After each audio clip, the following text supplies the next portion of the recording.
Good afternoon. You are welcome to today's online mathematics class.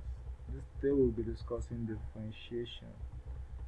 So the first topic is the gradient of a straight line. Yes, the gradient is like saying the change of a straight line. How do we get the change of a straight line? We found the change on the vertical axis, the y-axis, and the change in the horizontal axis, the x-axis. So the change of y over the change of x, which is the y over the x, is the gradient of a straight line. The y representing the change in the vertical axis, and the x representing the change in x-axis, which is the horizontal axis. We already know that the now on the straight line is equals to m equals to as plus b. That is the straight line graph. So the gradient of a straight line graph is always the y over the x. The y is the change or the difference in the y-axis. The x is the difference in the x-axis.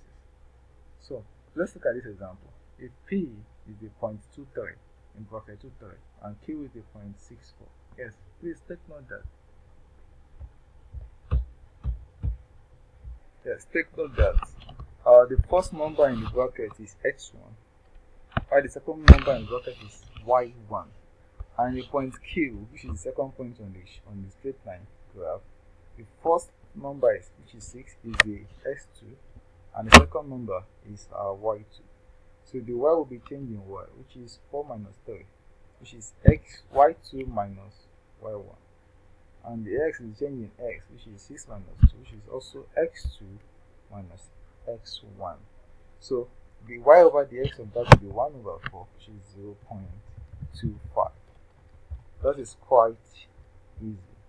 Now let's look at a more advanced way of solving that.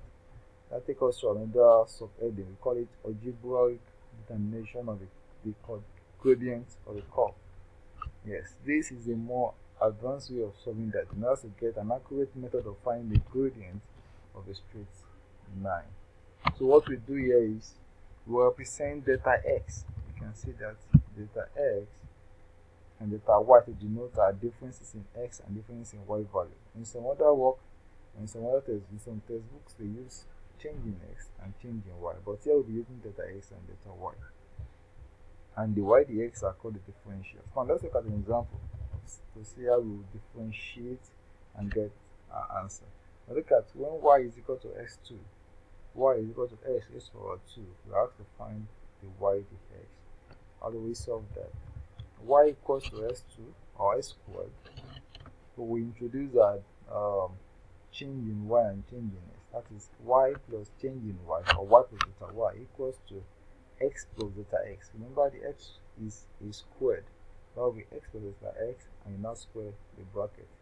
Now to expand the bracket, well, what we have in next line, y plus delta x equals to s squared plus 2x delta x plus delta x squared. Now from there, we'll subtract y from both sides. We want to remember that from our equation, our y is equal to s squared. So now we find s squared on the other side of the on the right hand side. What we want to do is just replace it with s squared. So what do we do? Y minus y plus delta y equals to s squared plus 2x dx, delta x plus delta x squared minus y. And you know y is what? S squared. Now s squared will cut off the other s squared, because s squared minus s squared is 0. So what do we have there? We have delta y equals to 2x delta x plus delta x squared. What do we do next? It's quite simple. We factorize the right hand side. By the time we factorize the right hand side, we have delta y equals to now delta x into brackets 2x plus delta x. We will divide both sides by delta x. Dividing both sides by delta x, we have the delta y over delta x equals to 2x plus delta x. Then we'll find the limit. Then we'll take the limit of delta x to 0. Delta x tends to 0, and by the time delta x tends to 0, our delta y over delta x will tend to be y there, which is the differential. And so delta x will tend to 0. Our answer will be dy dx will be 2x. That's quite simple. So if our y is equal to x squared, then our dy dx is equals to 2x. That is quite easily done. So you can take another look at the steps and follow the steps to solve a question. Look at this question here. Y equals to x cubed and y equals to x to the power 4. You can use the steps up there to solve this question. Alternatively, there is a simpler way method of solving this. That is, if y is equal to x to the power n, then the y dx will be n multiplied by the coefficient of x and x n minus 1. That means the index of 1 will be less, the index of x will be less than 1, y the power of x will multiply the coefficient of x. That's quite simple. And so you can see a table here that shows how differential occurs. If we differentiate a constant, our answer is always 0. Differentiating a constant will give us 0. And differentiate x, you have 1. X squared, you have 2x. Yes, you can look at this differentiation of polynomials. Yes. Example, if y equals to x4 plus 5x squared minus 4x squared plus 7x minus 2, all you just need to do is to differentiate term by term, and you have your answer. It's another simple one to do. So you can check the steppings there and you can try this on your own. If you have any question, please feel free to send a message to us on WhatsApp, on Facebook, on YouTube, and can assist the program. Also, you can help you to build and keep Excel macros for schools, management, for schools and the like. So you can contact us to help you to build anything that has to do with Excel macros, and work with. You can look at an example of an Excel macro here. You can see this is a sample spring school, and this is a report card for a junior secondary school here in Nigeria. We have the emails here. Sorry please, there's a mistake here. Okay, so this is how it will look like, or if you have any other design, we can help you in doing that. You can help in doing that. So this is a report card.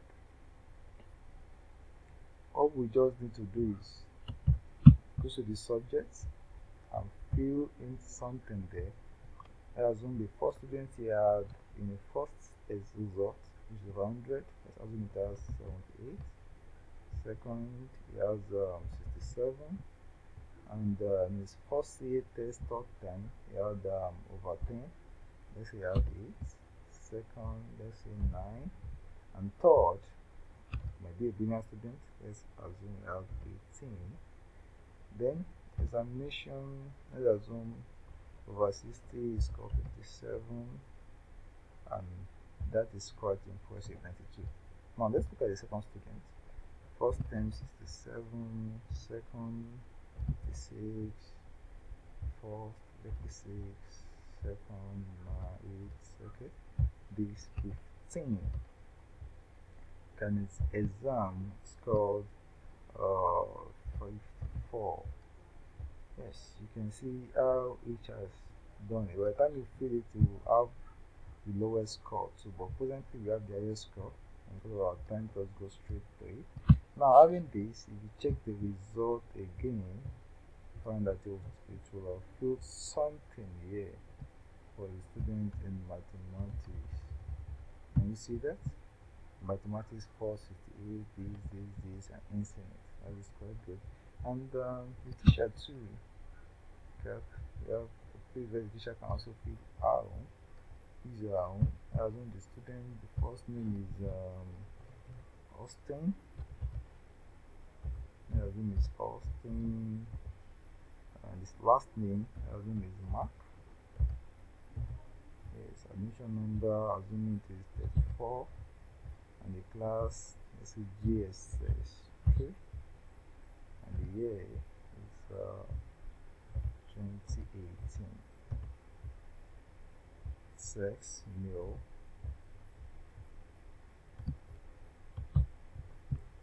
By the time you fill all these to appear in the results, so you don't need number of times we move from, let's say, 127, number of time present, let's say 120, and absent should be 7. Yeah, the formula there has gone off. Let's see, good handwriting assignment. Let's assume it is good also.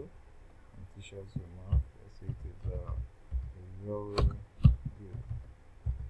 And next time begins 5th November. Now this is what we put, and let's check it in the report card. You can see everything we put there appear in the report card. Yes, everything we put appears in the report card. Sure, we can help you do that. We can really help you do that. So if you want to do this, you can send a mail to us.